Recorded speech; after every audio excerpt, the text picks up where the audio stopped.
Welcome to Business Coaching Secrets with Karl Bryan.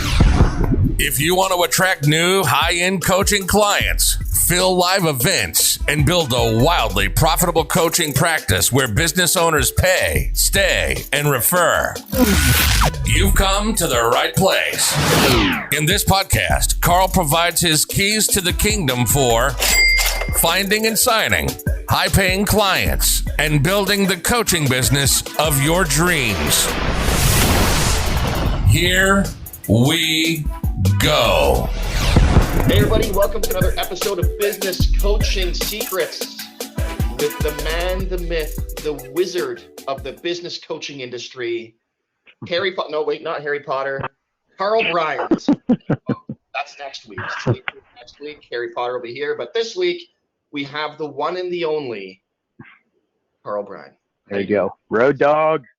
How you doing there, buddy? Harry Potter. Looks like I've adopted that title.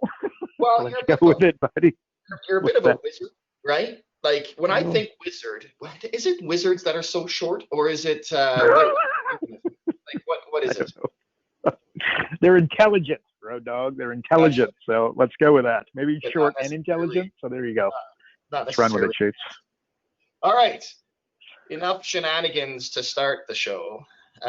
We got a lot of good questions here, bud. I hope you put on your thinking cap, hockey stick in hand, and doing some sweet dangles right now. Is that what's happening? What's going on? I have a hockey stick in my hand right now, as I do when we do this. So there you go. Want to hear it? Do you have a tennis ball as well, or do you have like a little puck? Like what's happening there? Like I have. Do you want to hear it? Listen to this. Boom. I don't know if you can you hear that? That's my tennis ball and my hockey stick. So you ask the questions and I'll keep stick handle in there. Shoots. Let's rock and roll. Well, let's stick handle around this first question there. Let's see what I did there. Very slick, but yeah, with so many business gurus and so much great advice out there, I love this question. Why aren't the stats better, or why aren't they even improving? Like there's so much information out there, bud. Like why are people so strong? Essentially, that's the question. Yeah, that's a good question. And I would agree with that, by the way. Like what the heck, there's Jay Abraham back in the day, and the Dan Kennedys and Tony Robbins. Anyway, so there's lots of good. That's I don't know. People are wired to fail, quite frankly. Like think about like your brain is designed for survival, right? So I would say that if you really think about it, very unnatural to be successful in business, because really business is just a sequence of failures, right? Just the X factor is to be able to, stop the failure as quickly as possible and get going in another direction. And then it's growth. And if you really think about it, it goes against your primal instincts. But, people overcomplicate. Another thing is that your brain, the capacity that we have got, like if you take the NASA's computers, basically that's a percentage of how powerful your brain is. A good thing, a bad thing. It can be a horrific thing if you allow it to take over, where you got to, go into action versus, contemplation. I think that would be X factor. But actually, look, here it is, man. I've said this a lot. Think what happens is somebody takes on a business. Here's the mistake, right? You take on a business coach and you're working with the chiropractor, the dentist, the butcher, baker, candlestick maker, and you give them something to do. And if you really think about it, when you meet that dentist or chiropractor or business owner, they're already on their way towards overwhelm. Okay. And then you show up, the business coach shows up, and what do? We give them extra to do. Well, they weren't short on ideas. They weren't short on friends going, hey, why don't you do this? Or wives or husbands or people close to them or staff members. So if you really think about it, think subtraction versus addition, right? Like decision fatigue. We've talked about that to death in different episodes, but decision fatigue is real, right? So this is why you want to have somebody else cleaning your house, somebody else, making your meal, somebody else, deciding what it is that you're going to be eating, or make the decisions on Sunday for the entire week and stop yourself from, because if you took the amount of time that you spend deciding what you're going to eat, preparing it, and then cleaning up afterwards, or whatever that looks like, or waiting in line for the sub or for McDonald's or whatever. And the easier it is, like think about McDonald's. So you make the decision, you go to McDonald's, it's dummy proof, it's easy, but now the food you're putting in your mouth is garbage. So then there's an energy level consequence at the other end of it, right? So just it's about being prepared, but really think of decision fatigue as a very real thing. So think subtraction versus addition. Like I've got like in my head, I've kind of got this picture about, I don't know if it's going to be a presentation, but it's definitely going to be something that I'm going to do where it's going to be, how to build $1 billion company. And I can tell you that decision fatigue is going to be a big part of that. It's kind of like the restaurant knows they're never going to hit $1 billion, goes without saying. But the problem is they don't know why they're not going to hit $1 million, right? So my vision is that I want to create a little bit of a presentation that's going to walk them through, network effects and, there's going to be 80-20 and kind of, results compounding without going into what I picture for that event. I don't know when that's going to happen. It might not be anytime soon. The bottom line is that when I'm doing that, I can tell you that without question, the very beginning, decision fatigue will be a big part of what we'll be, I'll be covering. So it's Zuckerberg, Jobs, and all the, so many gurus were the same thing every single morning. Reason, that's decision fatigue, avoiding decision fatigue. And it seems like so minor and what a weirdo, to buy 7 pairs of the same underwear and 7 pairs of the same slippers and 7 of this, 7 of that. These are the reasons why, it's like, and these are the guys that really, really cracked it. So what am I getting at here? Like the business advice, it's so much about just making, things easier, like eliminate whenever you can make, actually, I think we covered this last week, Road Dog, or maybe it was the week before, the other, couple of podcasts ago. But when you can make one decision that eliminates further decisions, you're really onto something, right? Like that's what you really want to be concentrating on. And then you make a decision that's going to lead to more decisions. Now, this is a problem, and maybe the Mac Daddy so that's kind of, we'll call that psychology kind of 101 stuff, I guess. But the Mac Daddy is that small incremental improvements in multiple areas of your business is where the magic is, right? It's versus what most people do is they try to, again, they're going to conquer Facebook ads, right? And it's always something big. It tends to be around lead generation as well, which is not a coincidence and not a surprise and ridiculously consistent to a fault, right? Like there's like when you work with us, basically what we do is we take a very complex set of business principles, like there's 40 of them. We break them down into 5 key areas, right? There'll be like leads, conversions, transactions, pricing, and profits. So if you make a small incremental change in all 5 of those areas, what ends up happening is you get a multiplication versus addition. So you really, and the example that we give is a templated one where you take a business from $60,000 of profit, and with 10% improvements, you'll take it to $100,000. You basically make them $40,000 of, net profit, by just getting like a 10% improvement in the 5 areas versus, okay, again, the challenge is that most people will go to lead generation, which is one of the 5, and frankly, the hardest of the 5, and they'll try and make this monumental, very difficult, they'll build a funnel as an example, which is all the rage right now. And it's just, you'd be significantly better to go to your credit card statements and your expenses than you would to go to step number 1, which is lead generation. Maybe another way of explaining that is that, so if a business owner has 25% margins and then you make them $1, how much money do they make? And the answer is 25 cents of the $1 because 75 cents gets lit on fire from expenses, right? Well, if you go to their credit card statements and you go to their expenses and you save them $1, how much will they keep? And the answer is 100 cents. So which step, if you're a business coach charging $2,000 a month, $24,000 a year, where's a smarter place for you to go? Is it to grow and make 25 cents on the dollar, or go to their expenses, which isn't nearly as sexy and delusional as exciting, but significantly more impactful and an area, by the way, that they will not do on their own, right? And why? Again, as I always say, it's like returning the library book, not exciting at all. So anyway, so small, like why do so many business owners, like with such great advice out there, why are the statistics not, what'd you say, like, improving, and, why are they, so horrific, like 95% failing? I would say that is that we're playing addition versus subtraction. Remember, a real mentor is somebody who can tell you what not to do, right? And I think unbelievable power in that statement. And another reason is like they get taken so easily, right? Again, they see the book, it's called The 4-Hour Work Week, and then they read the cover, don't read the book, and then think that the goal on a subconscious level is to work out how to work 4 hours a week. And if you really read the book, that's not what it's about. Or, they hear systems will set you free. And again, systems stifle creativity. Yes, systems are absolutely critical. It's a 101. But past a certain point, if you want to hire 16-year-olds, systemize the hell out of it like McDonald's. But if you want to build a real growing business with real staff, real employees, you better be careful with those systems. You're just going to lose good people because they just get bored out of their mind. A little bit of a pet topic there.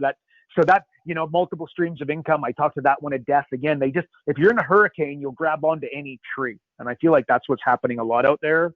So that's a really good question. I'd agree, Road Dog, but I just say that people overcomplicate it times 10, and you'd be better off to be thinking about subtraction versus addition.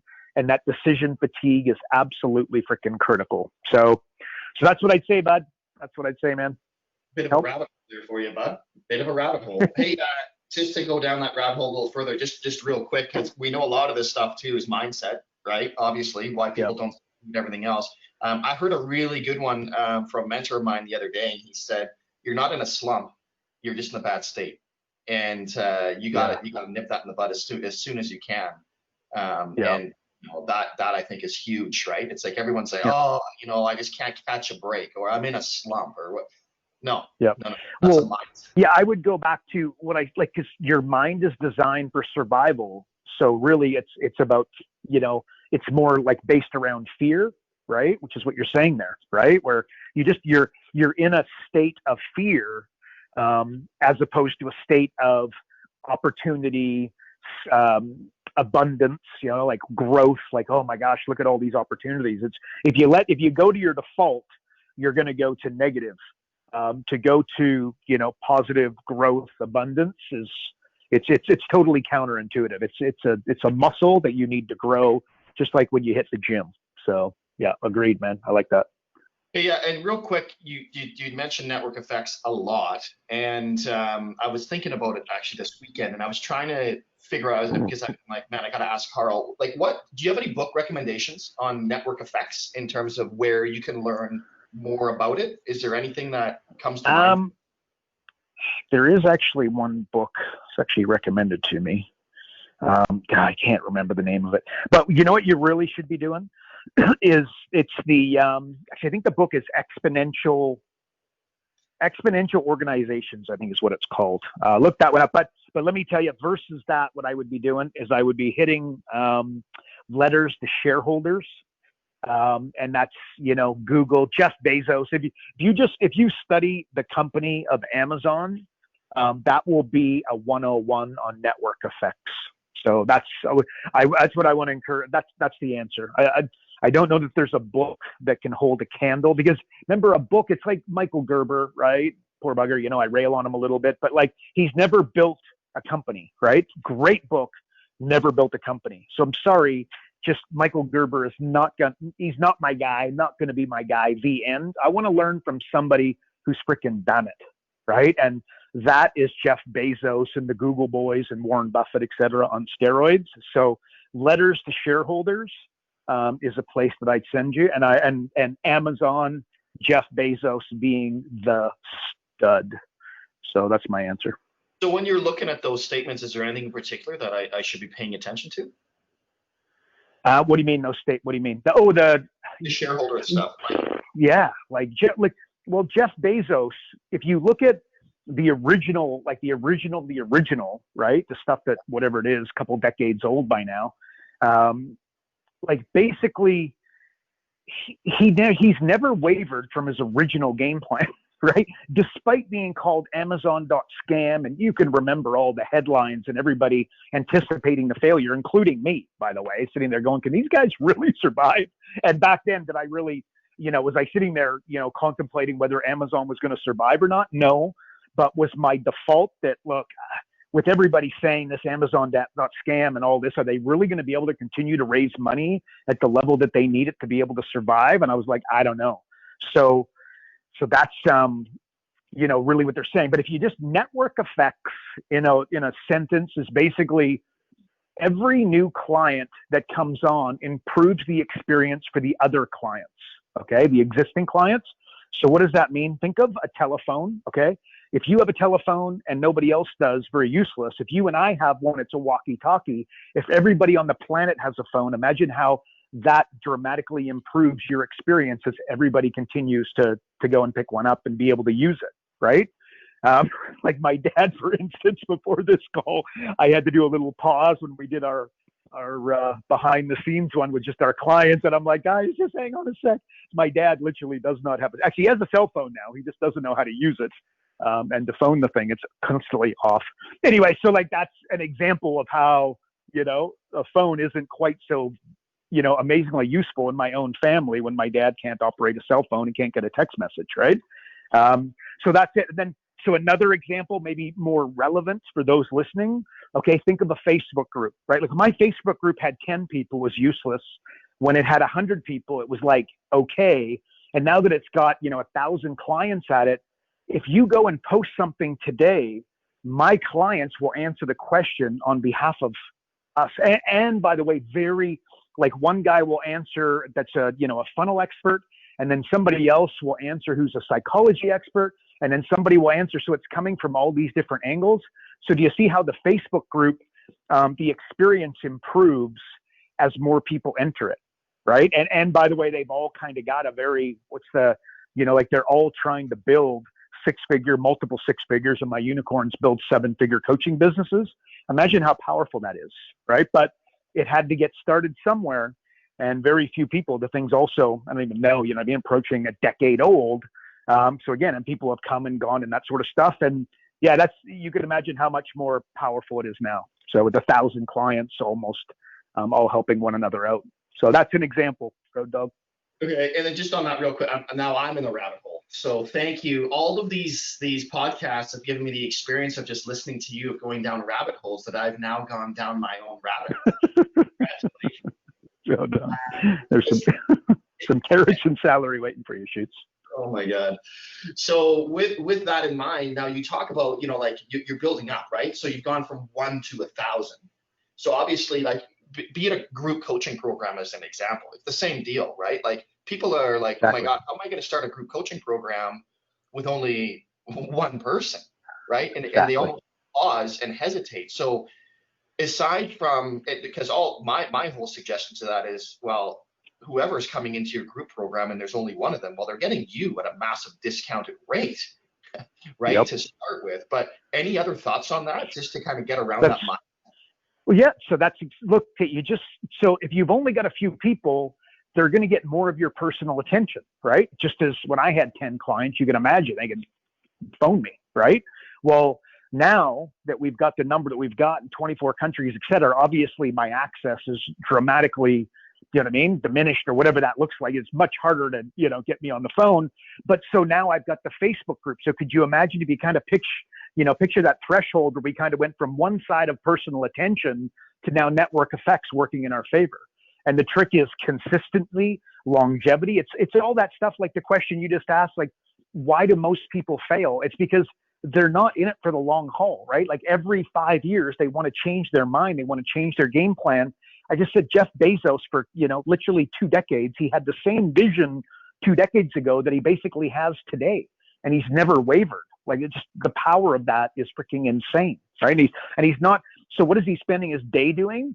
It's not deciding what he's going to eat, and, navigating traffic jams and that sort of stuff. He's very much understands that the less decisions he can make on a daily basis works in his favor. The decisions he's making is on, capital allocation, staff members. He's thinking about incentives for his staff, and then also how to, create the most, customer-centric business on the planet. Like, these are the types of things he's thinking about, not what he's going to wear in the morning. It sounds overly simplistic, but when you understand that you only got 24 hours in a day, 2 arms, 2 legs, and, a couple of eyes, it's everybody, that's the X factor, man, right there. And then imagine not having a belly button. Holy smokes. How disappointing would that be? Know anybody? Could you imagine? But it'd be like you would scare all the neighborhood kids. I take my shirt off beside the pool, the kids go running, unfortunately. But there you go.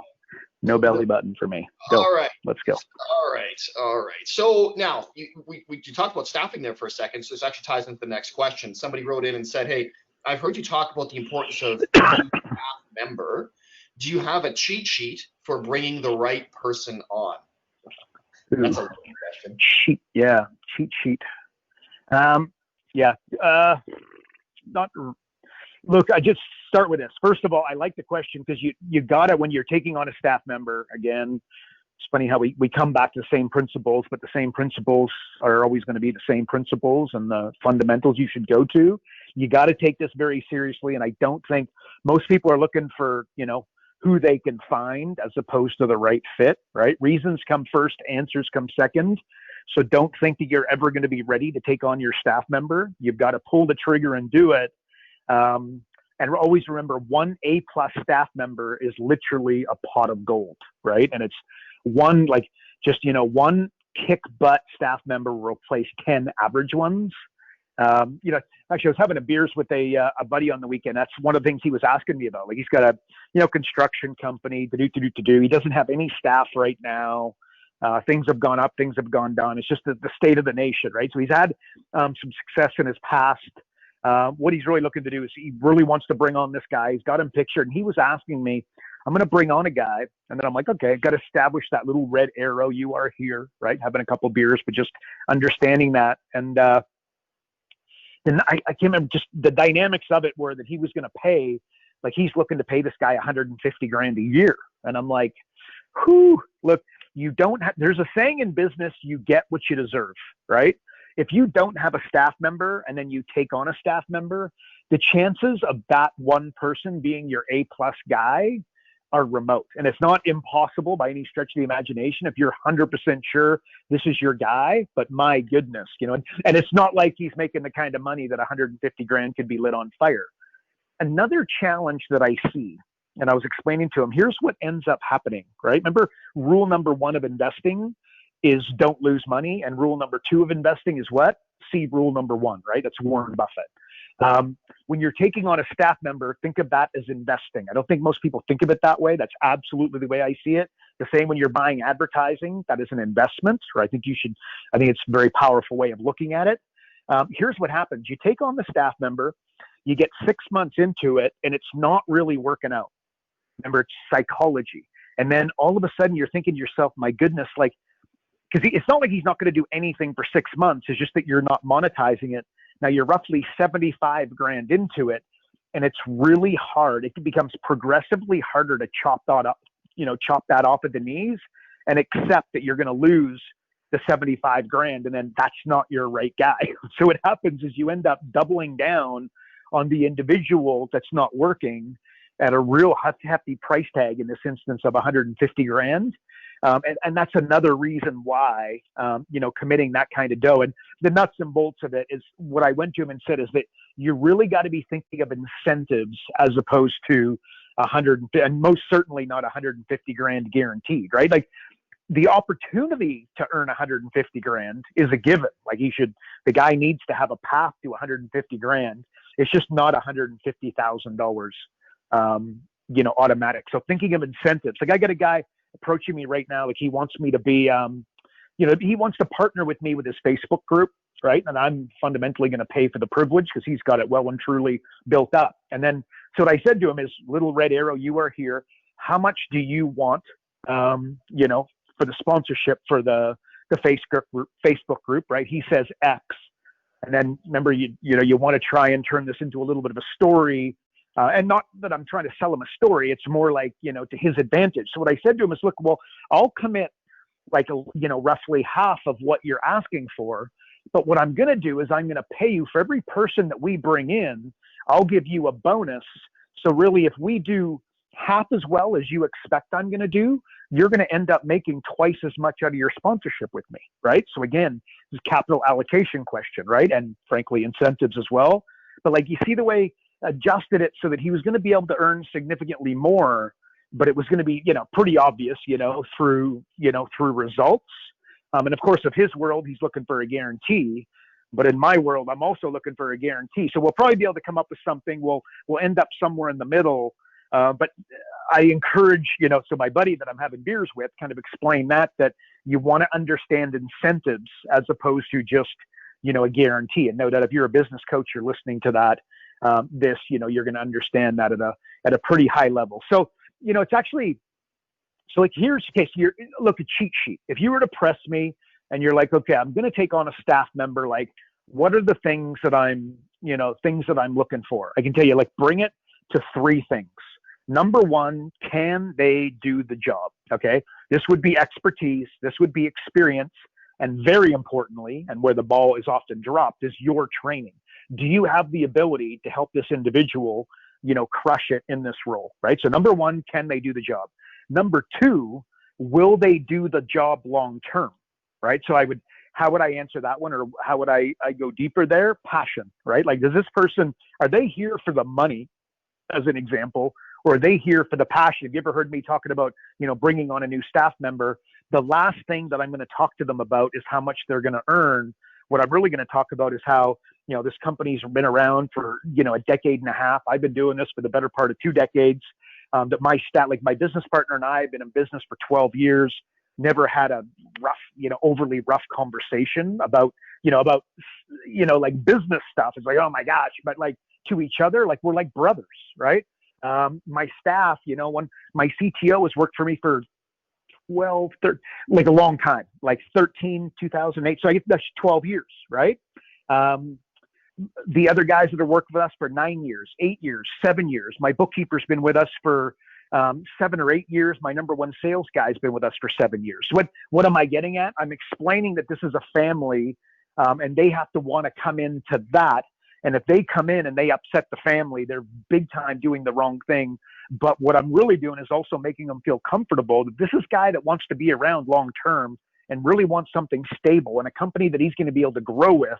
And of course, then I talk about our products and services and how they're growing and where I see them going and the people that they're going to impact. You know what I mean? Again, I'm not explaining, like, here's your job, here's your roles and responsibilities, and this is how much you're going to get paid. We go into a story. And then if they like the story, they're going to, big time want this job and frankly be willing to accept, probably less money to get started, but more money long-term, right? Via incentives, et cetera. Anyway, so I hope it's not just about, are they going to want to do the job long-term? Okay. Is like, number 2 of a cheat sheet comes back to passion. But then number 3, are they a good fit? Right? Like, again, do they have a proven track record of success? Like how much, like a really good question would be, how much travel is required for this particular job, right? And like, if there was like a lot of travel and then this guy had 3 kids under the age of 6 or 7, do you see there might be a bit of a problem there, right? And whether he says it is or not, no doubt you could see how, hang on a minute, it's like when somebody's going into a relationship, if she wants kids and he doesn't, is this a good fit as a relationship? No doubt you could see there's cracks big time, right? Like, so anyway, so if you were to ask for a cheat sheet, it's, can they do the job? Will they do the job long-term? And then 3, are they a good fit? I think that, go to those as a foundation, you'd be doing real well. But understand what I was saying earlier versus, guarantees and incentives. Incentives are, critical to, an ongoing working relationship. If you look at, like Walmart as an example, you look at that. In fact, you talk about a good book. It's not really about network effects, but it's certainly about growing a killer business. When you work at Amazon, every executive of Amazon is forced to read the book Sam Walton. It's called, I normally have it on my desk here somewhere. Anyway, Made in America, I believe. I don't know where it is. I'm looking around here. Anyways, Made in America, Sam Walton. If you Googled it, you'd see it.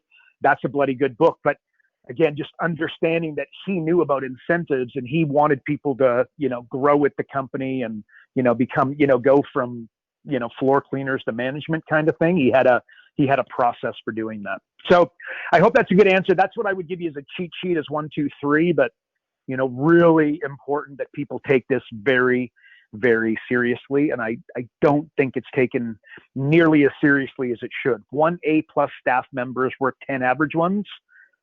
You should be able to take, if that's right, and I'm correct, if I'm correct there, and maybe I'm wrong, but I'm not from my own experiences, you should be working towards helping your clients get A+ staff members. And if you're going to take one on, A+ staff member. And by the way, Road Dog, I'll finish with this. So if you said to me, okay, I'm a really good business coach, I suck at sales, I need a lead generator, like the acid test for you is when you take on a lead generator, can they get you a client in the first week through already established relationships, contacts, passion, etc. There's your acid test, right? So, and then you're like, okay, well, damn, that's good. Who would that be? Go to the gal that's worked at the Chamber of Commerce for the last 5 years, been the number one salesperson there, selling memberships. Imagine the contacts she's already got. So she leaves the Chamber of Commerce, comes to work for you for roughly the same amount of money, but significantly more incentives on the upside, the upside. So she could go from 30 grand to 60 grand pretty quick. Imagine what that might look like. Is if she just got on the phone and spoke to people who she sold memberships to over the last 5 years, if she couldn't get you a coaching client, I'd be freaking amazed. Right. So that's an example of, bringing on that right person. That's a little bit different rabbit hole, but that's like acid test 101 for a lead generator. So there you go, Road Dog. That's what I'd say, bud. Just real quick, one of our insiders just commented as well, saying that she's finding better luck hiring older people versus younger people, which I thought was a pretty interesting comment as well. So that's the old Anyway, without going into that one, no doubt the young kids nowadays. I mean, I think they said that about us, and then we say it about them, and they'll say it in the next generation as well. But it definitely feels to me that I just think that somebody that's older is a little bit more weathered, right? And somebody younger, they've got visions of grandeur, and they've seen Zuckerberg become a billionaire by the age of 30, et cetera, et cetera. So they've kind of got these unrealistic goals, and they don't. Hard work doesn't seem to be something that's oozing out of the younger generation. But again, was it oozing out of ours? I don't think so. So I think by saying that somebody older would be better, I would agree with that. And I just think it has to do with they've been weathered a little bit. So they know that hard work is what ultimately gets them there. So I don't know. There you go. Oh, there you go. And I just got corrected. So that was, I made, I think, the same mistake that you made that we talked about in the pre-show there, referring to a male as a female. So my apologies there. Nothing like offending our insiders. It's what I do best. Stay tuned for more insults coming from both Karl and myself. Really. All right. Let's go for a real toss-up, real easy question here. Easy, yeah, right. Best payment gateway for me to use for my coaching, Karl. Who is your recommended source for accepting payments? Payment gateway. I don't know. Better people. I'd look. Stripe or PayPal would be the obvious ones. I'm going to assume this is. Did it say online anywhere? What does it say? It doesn't say. It doesn't specify. It just says best payment gateway for me to use. Gateway. Okay, I'd imagine what they mean is like online. But like Stripe, PayPal. You just go to your local bank and then ask them who they recommend. Make sure you don't say, if you apply for that kind of thing, don't mention anything to do with online. This is for, consulting, not for online. This is for the average coach because, chargebacks are a major concern for them. So make sure when you're putting in the paperwork, you're not talking about how much money, how you plan to be the next Amazon.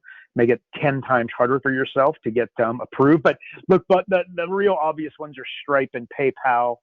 And also, I want to make sure this question, depending upon how it was intended. Remember, it's not about the ease for you. Ultimately, I want to make sure that you're creating a payment gateway that's easy for your clients, right? So while you're trying to get going, you want to basically make it really easy for your clients to pay. Right. And if they're not comfortable handing over their credit card statements or their credit card number, and then, you've got it, are you comfortable with PayPal? You just send them the PayPal link. You got to make it easy for them as opposed to easy for you. There is definitely a point where there's a threshold where you start to take control. it's just a supply versus demand thing. When you're trying to get going, you want to make it really, really easy for your clients to pay. Once you've got, big numbers, and many coaches will never, I'm talking, at a minimum 25 grand a month, but let's say 50 to 100 grand a month and then above. You want to make it easy from a what do you call, like a bookkeeping standpoint. If you got money coming from all different angles, you can make it significantly more challenging to manage your company. So I won't go down that rabbit hole. The bottom line, Stripe and PayPal. PayPal can be a real pain in the butt. I'm pretty sure they still have money of mine locked up from, ages and ages and ages ago. They're just known not to be, very customer friendly and not, not business. Like for us, they're horrific, but for the guy paying, they'll always go in their favor. And then if anything goes sideways, they'll just freeze your account, freeze your dough until further notice. And anyway, so that's the answer to that one. Better people than I, but I just walk into the local bank and ask them who they recommend and fill out the paperwork, and you should be laughing. So there you go. It's funny that you say that. It reminds me of was that almost 5 years ago, dude? Like when I first got SAP and I was looking around and you're like, Road Dog, stop wasting your time looking to save an extra 0.5% and spend that time going out and getting your first client. Like it was just, it's right? It's like people get fixated on now. Okay, now that I've got all these options, what's the absolute lowest? Like, oh my gosh, don't waste your time. But there's a lot of payment processors out there, folks. It's just do a simple Google search. Like I know if just contact us for, or me, I should say, don't bug Carl. He's got enough going on for a Canadian one if you're in Canada. But anyways, all right, next question. I love it. Do you have a roadmap to help me, wait for it, this is in quotes, mentally prepare, unquote, for the day week? So here we go. Let's step into the crazy mind where I imagine a lot of times just a bunch of tumbleweeds rolling around. But Monday to Friday, bro, there's a lot on that little head of yours. There is. So mentally prepare. So I don't know. I don't know. I was going to go think bigger. We answer this question, but I haven't heard mentally prepare for a day week, which I think is great. Said that earlier. Take things off your table, plan what it is that you're going to eat for the entire week, and get it all prepared and get it out of the way, and spend as little time as humanly possible, eating and farting around with eating and deciding what you're going to eat, etc. And then eat things that are going to basically provide you energy as opposed to the opposite, right? It's like somebody who says they don't have time to work out.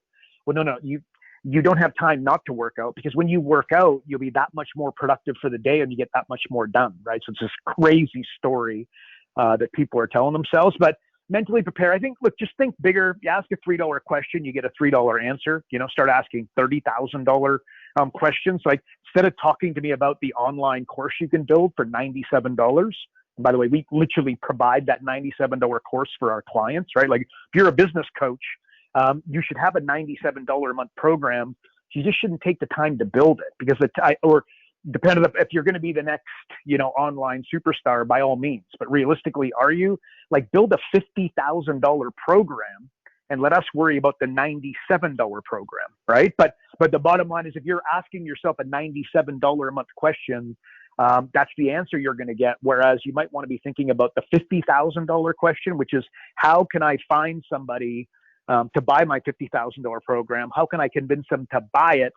How can I put incentives in place so they'd be committing to significantly less than 50 grand, and then doing something like a contingency agreement or a milestone agreement where when they hit X, they pay me milestone payments, right? But that would be possibly a better use of your time, right? It's like the realtor selling $200,000 apartments, which they all do, instead of $2 million houses. Which ones make all the money? And it's the ones that do the $2 million houses. If you introduce me to a realtor that's doing $200,000 apartments, I'll introduce you to a broke realtor who is going to either go broke or burn out, right? The end. So it's just why? It's because they live in a $200,000 apartment, and then that's why they sell them, right? So they don't have a bigger, so you got to start with number one of creating a bigger vision for yourself, right? Also think about them like as a business. I'm going to go straight to business coaches here, where you really got to, the biggest mistake coaches make is they make it about them, right? Like as an example, they can't cold call because they just can't cold call. But you see, if you pick up the phone to help somebody, as in you look at an ad, you see a sign, you see an offer, and you're like, oh my God, that sucks, which that's 90% of them, to phone them and let them know from a place of love and helping them and not having a pass the money, but just literally calling to say, that's never going to work. Turn it off. That radio ad, that, that newspaper ad, that Google AdWords campaign, that Facebook ad campaign, your website, the offer on your website, the lack of offer on your website. If you call from that place, you get significantly further. So I think just mentally preparing yourself in that way, and consistency. Talked a little bit about that earlier, but like it's an apple a day, not 7 apples on Sunday, right? The world's number one addiction is problems, right? So again, an understanding that that's a challenge, and a challenge that you have, I have, Road Dog's got, we've all got. Be very, very, and again, why it has to do with the primary function of our business is to, keep us safe. I just tell you, like, reading for me, right? Like on it, and I can comfortably say that I read and I listen to audio as well, but reading is just something that I do. And it's really become an addiction for me. And if you wonder, like, how has it become an addiction? It's because I get rewarded so handsomely in my life. And it wasn't like I read a book and then that day I made more money. It's not the way it works. It's got that compounding effect. Remember, if you take a penny and you double it every day for 30 days, where do you get? Like if you ask the average person, do you want a few, do you want 300 grand, or do you want a penny a day doubled for 30 days? They'd all, without thinking about it, take the few $100 grand, right? Whereas when you take a penny and you double it to 30 days, what do you end up with? I don't know, it's like $5 million, right? So the person that took the 300 grand is making a, very tremendous, making an error, right? But it's that compounding effect. But remember, before day 25, it wasn't exciting at all. So I would put that back to as a, so when you're reading on a daily basis, don't expect it to be magical straight away. Or what's Tony Robbins has those 6 needs, right? What are they? Love and connection, significance, certainty, uncertainty, and then it's growth and contribution. Is that it? So that's the 6, right? Well, what he says and what I believe is that when you're rewarded when you do something and then you get rewarded for 3 of those needs with that undertaking, like, so for me, when I read, I get multiple benefits. Well, I get 3 of those needs filled by reading, not necessarily directly, but more indirectly and long-term. Well, guess what? It's become an addiction for me, right? So just think of the really cute girl in high school became an addiction. Why? Think of all of the different needs that really cute girl, or, for the girls, ladies listening, it would be the bad boy and, that rode the Harley, right? Which they all pretend like they don't love, but they like when you think about that mad crush in high school, it was the bad boy, right? For the girls, and for the guys, it was the cheerleader and the blonde hair and the big boobs and that sort of thing. So and apologies if that upset anybody, but come on. But anyway, so when you get rewarded, for like 3 of those needs are filled, it will become an addiction. And again, understanding that both for you and for your clients, like that you become an addiction for your client. You've got to make sure that they're getting rewarded. And then a real magic question is, which of the needs are highest on your client's, your client's food chain, right, of importance, which is maybe a topic for another day. The bottom line is I would encourage you to understand that at a high level. If you want to know what I'm talking about in those 6 human needs, just check out Tony Robbins's TED Talk, which is incredibly good. And he'll do a way better job of explaining those than I ever could. But the bottom line is that when you understand that on a daily basis, like how do I mentally prepare? I don't know if I'm mentally preparing by reading, but that's something that absolutely comes, on a daily basis for me. And it's not something that started that way, but it's, over time it's become, just something I absolutely do on a daily basis. But let me so mentally prepare. I did a presentation not long ago for all our coaches. We did a summit, business coaching mastery. We normally do it in Cancun, but we did it virtually. And then I actually did something like this where I said, look, on a daily basis, here's basically your roadmap. And it looked like create an achievable daily habit. Okay, so let's get into the office by 6 or 7 a.m. and reach out to 10 business owners every single day without fail. And don't let the bullcrap story get in the way, right? That you're too busy, blah, blah, blah, kids sick. What do you get a sniffle? I don't care, right? You've got to go through with your daily habit. You'll get a compounding effect. Number 2 is make a list of reasons why. Like one of the things I did, so I did a fast not that long ago, it was a while ago now, but it was a few months ago. But what I did is instead of coming up with an amazing way of doing a fast, what I did was I wrote a list of reasons why I wanted to fulfill my 4-day fast, right? Just drinking water for 4 days. Well, every time I felt like a chocolate bar or munching on something, I went to my list of reasons why about, my kids and my kids' weddings, a whole list of reasons why, right? So I would go to that when I got hungry, and magically I made it through 4 days really, really easily. You want to start cold calling, you want to make a Facebook ad campaign work, you want to make $250,000 this year, even during a pandemic and everything else with your coaching business, make a list of reasons why. Instead of going to a strategy and having a game plan, make a list of reasons why you're going to accomplish it and then revisit it on a regular basis. Watch what happens. Another thing that I do is I set my alarm 4 times a day. Why? It's quarter time, right? 8, 10, 12, and 2. Boom, my alarm goes off every single day. It's quarter time for me. So it jogs me to go, am I accomplishing? Am I kicking ass? And maybe I'm taking the day off and I'm just hitting the snooze, or not the snooze button, but the off button, which is totally fine. But every day, Monday to Friday, my alarm's going off 4 times. So that's quarter time for me. So I rock it. Workout for 30 minutes was on there. Journal every morning. And really the most important thing about journaling, in my opinion, is writing things down that you're grateful for, living in an aura of gratefulness or gratitude. Very powerful state to be in. You mentioned that earlier, Road Dog, right? That state. Write 3 things you're grateful for, and then write down your goal at a minimum of once a day. You should be doing it multiple times throughout the day, and think of it as a goal. I want you to think of it as a decision, right? Like a goal is a little hairy fairy. Let's make sure that you're willing. Like decision comes from the word incision. Okay. So it means cut things off. Like, what are you going to stop doing? In order to make sure that you achieve that goal. So when I say write down your goal, make sure that we're doing it in a very powerful way, and it's something that you're blowing up the boats to get to. And another thing I had on there was to create a scoreboard especially if you're competitively natured. And frankly, normally you're not going to become a business owner if you're not competitively natured. So what that is, I just have a flip chart, and you just got Monday to Friday. And then I think what you do is you got Monday to Friday, and say you assume you have 4 weeks in the month, right? So you've got just real simple. And I think writing it with your hand versus doing a spreadsheet, significantly more powerful, but whatever is your shtick. But you've got a scoreboard, and then every day, for every day, I would put a line through the middle, and on the left-hand side, I would put leads generated. Okay, so that's new people that you spoke to and put in your hopper. And on the other side, you've got sales.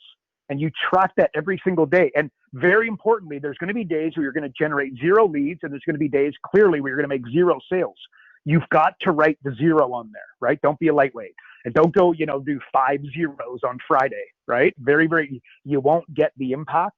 But I've got to tell you, if you are competitively natured, this will work on freaking steroids, that roadmap. So in a nutshell, just, make it achievable daily habit. Create a list of reasons why, set an alarm 4 times a day, work out for 30 minutes. And I don't want to hear that you don't have enough time, because you don't have time because you're not working out. Trust me on that one. Journal every single morning, write things down. And by the way, journal throughout the day if you can, but that's a little bit of a lame task for a lot of, alpha type personalities. So let's just start with once, ideally twice, and then move from there, once in the morning and then once at the nighttime as an example. And then create a monthly scoreboard. And I think that you'd be off to the races. And maybe just actually some hacks. So my mind kind of just mentally prepared. There's a bunch of different. Again, we answer this one, Road Dog, continually, but in different ways, and it's worded differently. Another thing that I wrote an email. It's going back a while ago, but I created these hacks. Where I was like, if I want to accomplish something, what do I do? And it's if I wanted to lose weight, I would book myself into a triathlon or Tough Mudder or 5-kilometer walk or run, whatever it is. But book a competition for what you want to do. Like get 5 business coaches together and create a competition so you guys are competing, right? That would be an example. That's if you want to lose some weight, enter a competition. You want to become a bodybuilder, just enter yourself in the competition. Reasons come first, answers come second. You're never going to be ready, right? The other one is I take a piece of paper. I've done this forever. It works so well. You got no idea. But I'll take a white piece of paper and I will write down my goal, like, 1,000 times on that piece of paper to the point where there is no white space on the entire paper. It's just whatever color of ink, black or blue. All you can see is my writing when I'm done. And I just write down, and again, think decision as opposed to goal, but I just write it down. And a really good one for you would be like, your monthly recurring revenue that you want to earn, right? Another thing you do, take your phone password, and create your revenue goal, right? So if you wanted to make $10,000 a month, your password becomes 10,000. If you want to do 100,000 a month, it becomes 100,000. It's $1 million a month, it becomes $1 million, and on it goes, right? So I think that, because how many times are you opening up your phone per day? And if you don't have a password on your phone, create one for that exact reason. So you're really, really crushing it. And then another hack, and you guys have heard me say this one, but I will go for a walk and I will dramatically say, that mantra to myself. I now command, so it just looks like this. I now command my subconscious mind to direct me to enter my goal. So I say it and I go starting now. So again, if I wanted to, make $1 million a year, it would be $83,333 per month in recurring revenue. So my mantra that I would go for a walk and say to myself very loud and animated, so do it in a special place, but I now command my subconscious mind to direct me to do whatever it takes to make $83,333 per month in recurring revenue per month, starting now. Boom. And I do that, and bingo, bango, bongo. So I've said that one many a times. If you're looking for that wording and you never heard it before, just Google my name, Karl Bryan, and I now command my subconscious mind.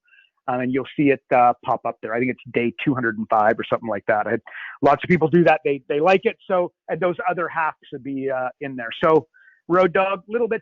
So to mentally prepare myself, I don't know. Those are the types of things that I would be doing.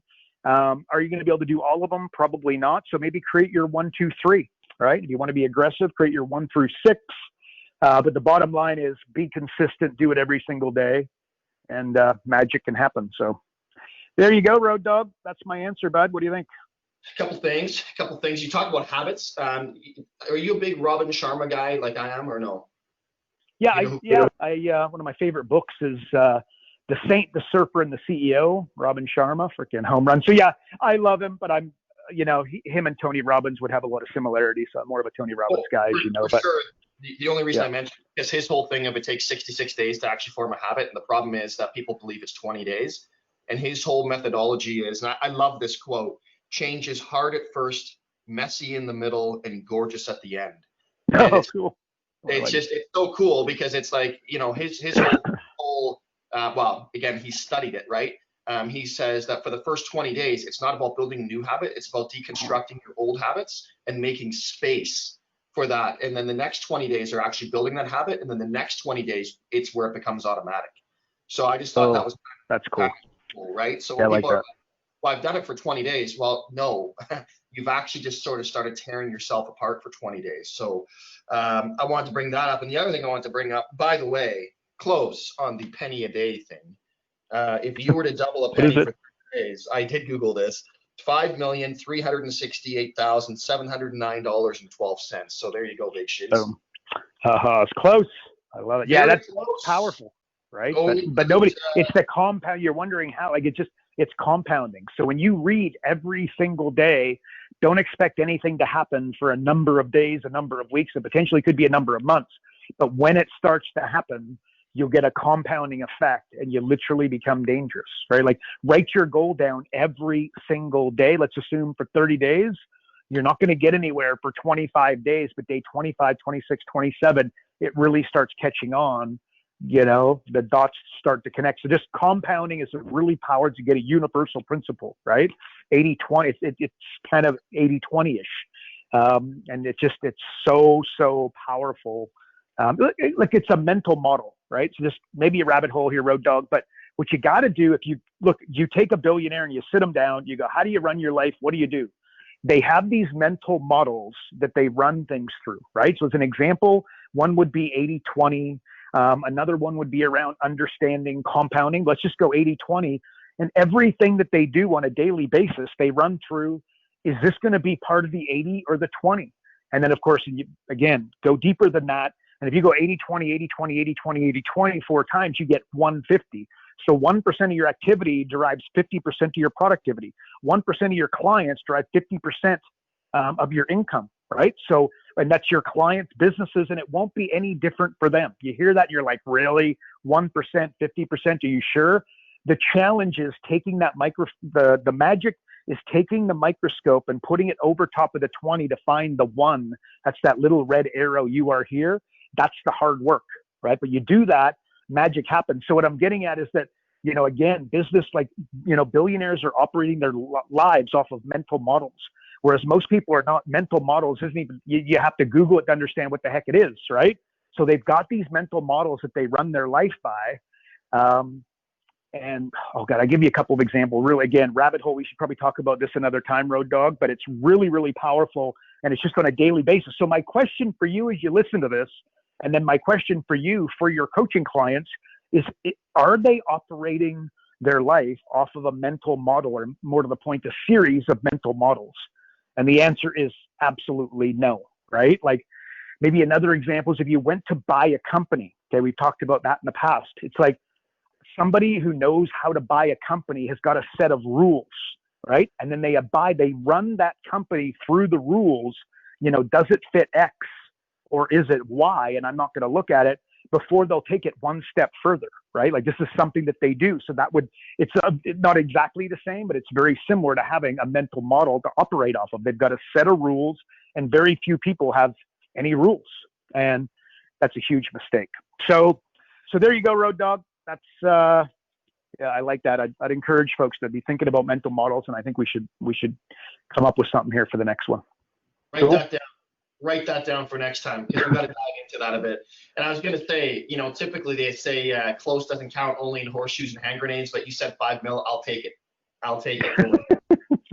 So, listen here, big shooter, anything that you care to, as the one thing, it's going to be mental models, I'm pretty sure, but what's the one thing that someone could take away from this call today, implement into their business today?